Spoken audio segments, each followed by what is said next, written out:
ከአዲስ አበባ ግዙፍ ፕሮጀክቶች መካከል ባህልና ቴክኖሎጂን አዋህዶ የሚገነባውና የኢትዮጵያውያንን የማዕድ ተምሳሌት በሆነው በመሶብ ወርቅ ቅርጽ ዲዛይን የተደረገው መሶብ ታወር የተባለው በጨርቆስ አካባቢ የሚገነባው ግዙፍ ሕንፃ አንዱ ነው።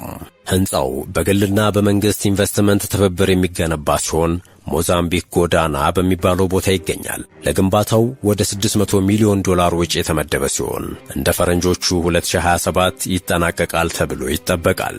ሕንፃው በ50,000 ካሬ ሜትር ላይ እየተገነባ ያለና 250 ሜትር ርዝመት ይኖረዋል ተብሎ የተነገረ ሲሆን ባለ 70 ፎቅ ግንባታም ነው። ይህ በባህላዊው መሶብ ወርቅ ቅርጽ ዲዛይን የተደረገ ሕንፃ እንደ ባህላዊው የስንደዶ ቅር የተለያዩ ቀለማት ባሉት ስንደዶዎች እንደተሰራ አንድ የመሶብ አካል ሁሉ የተለያዩ ቀለማት እንዲኖሩት የሚደረግ ነው። ከነኚህ አካላቱ የሚንጸባረቀው ብርሃን የሰው ዓይን እንዳይረብሽ ማድረግ በሚችሉ ማቴሪያሎችም እንደሚገነባ ተነግሯል። ይህ እንደ ፓሪስ ኤፍል ታወር ሁሉ የኢትዮጵያ ባህላዊ መገለጫ በመሆን የቱሪዝም ዘርፉን የበለጠ እንደሚያሳድግ እሙን ነው። መሶብ ታወር በውስጡ ሬስቶራንት፣ ሲኒማ ቤቶች፣ ጂም፣ የዋናና የጎልፍ ሜዳንም ከመሮጫ ትራክ ጋር ያጠቃልላል ተብሏል። Apart from hotels, shopping malls, a cultural center that represents all areas of Ethiopia, a gym and a golf club are among the amenities that will be built